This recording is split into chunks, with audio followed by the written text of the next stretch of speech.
But I'm gonna jump straight to the point because since I've been recording these videos, um, it's been a lot of back and forth about in the US versus living in a developing country.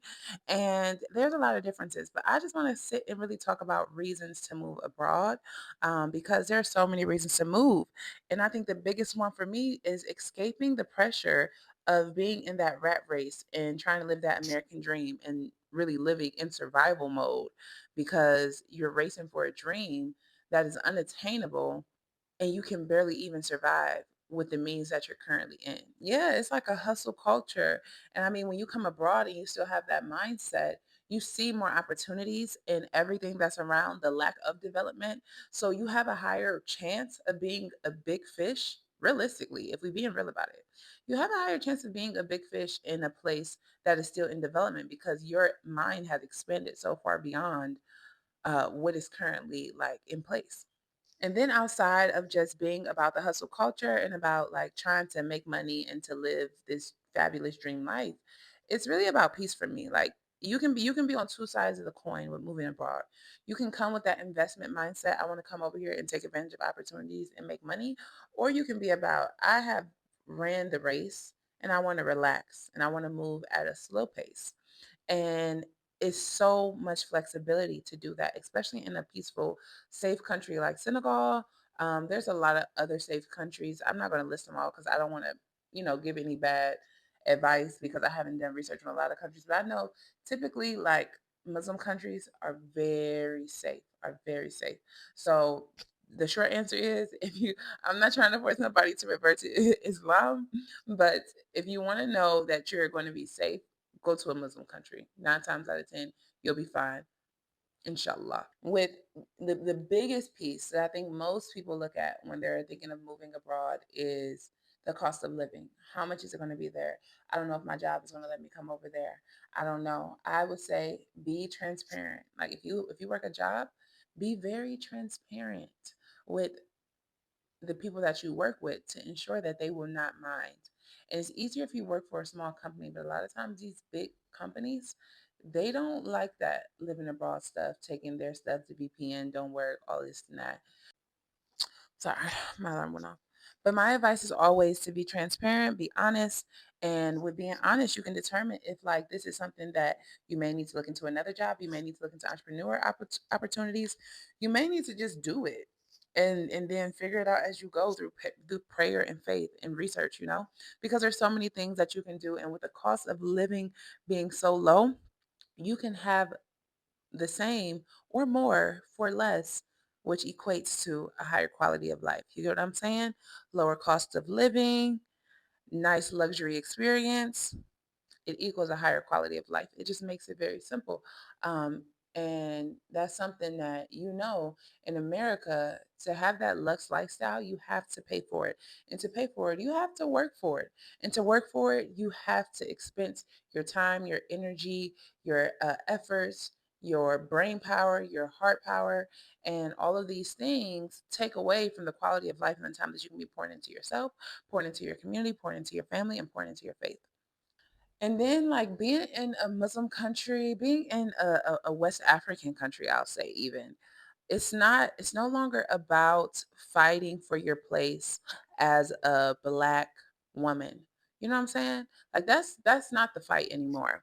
Everybody is a black woman or a black man. So you're no longer battling with the stereotypes and the the nuances of being a demographic. The beauty in living abroad, for one, it's a simpler, slower paced life. Or you can come with that mindset of investing and looking for opportunities where you now have the expenses lower, so you have more resources at your disposal. You can then use those resources to then invest into a business or invest into yourself. And it just makes it easier to build wealth. Even if you want to save, you don't know what's next. You don't know if you're going to retire early. You don't know if you're going to do this or that. Leaving America makes it so much easier to save. I hear people say all the time, oh, we're about to be in a recession. Money is tight. It's going to be too expensive moving abroad. That is exactly the time to leave America because with a recession coming, that's when jobs will start to be cut, expenses will start to be higher, rent will still be the same, food will probably go up, and you're going to be caught in the fire of it all. So that's why don't allow the fear, how they try to publicize planes crashing or make it look like everything in Africa or whatever country you may want to move to looks like everything is just underdeveloped and nothing is going to be nice. You're going to be living like, I don't even know what they be trying to say, y'all. Honestly, like you can just see, like when you even just look around. I think my favorite part about being here, being in on the continent of Africa, in West Africa specifically, is being able to connect with your culture.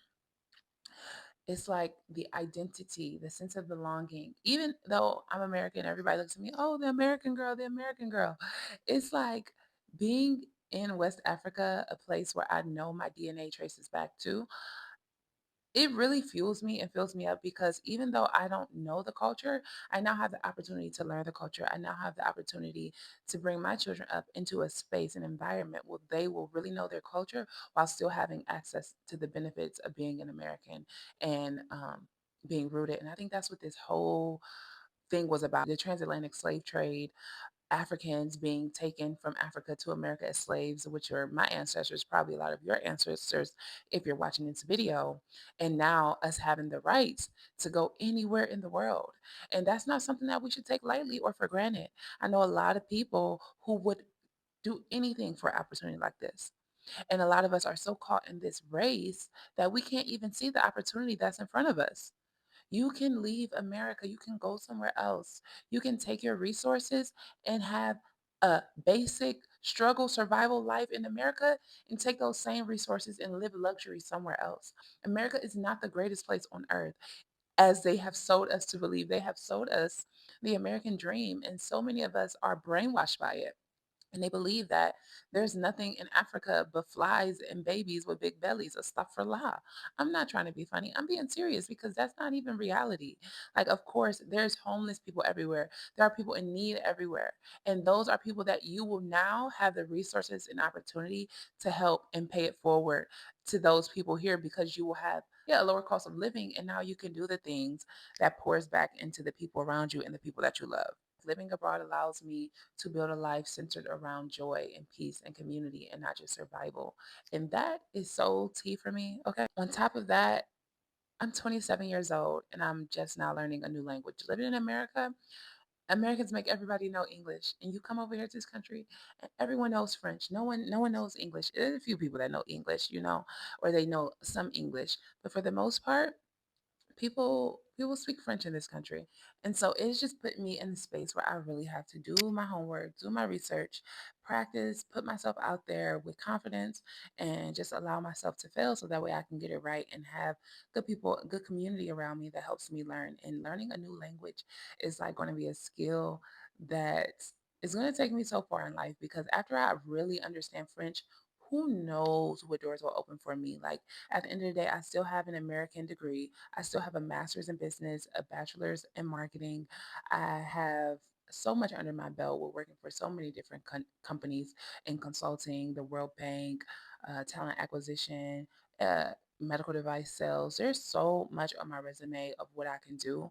And just being able to learn a new language and use that in another place on top of me being a beauty provider, like the sky is the limit. And I understand, like, right now, I'm just getting settled here, but who knows what I'm going to be doing out here in the next few years. And that's what I just love because now I'm in a new place. These people don't know me. They don't know anything about me. They know as much as I allow them to know. And it gives me the space to reinvent myself. As everyone knows, with me reverting to Islam and taking on a new way of life and things like that, it just kind of leaves a lot of people who knew you from your past self, from your previous way of life.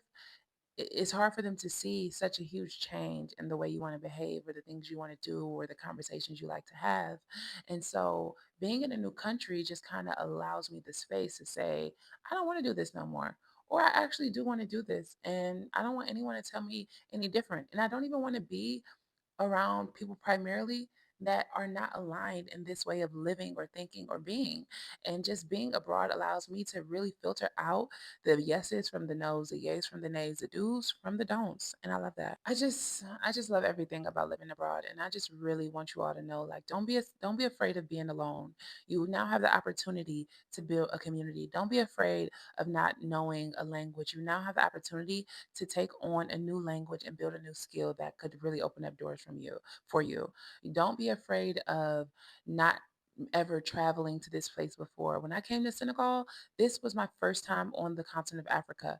Granted, I didn't move my very first time, but after my very first time, I knew that I wanted to move.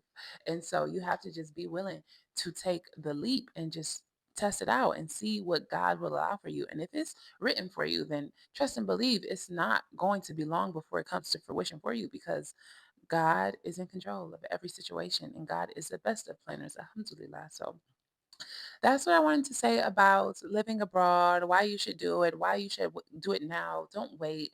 You will literally exhaust all of your resources and then you really will be stuck in America because then you have no opportunity. I know tax time is coming up.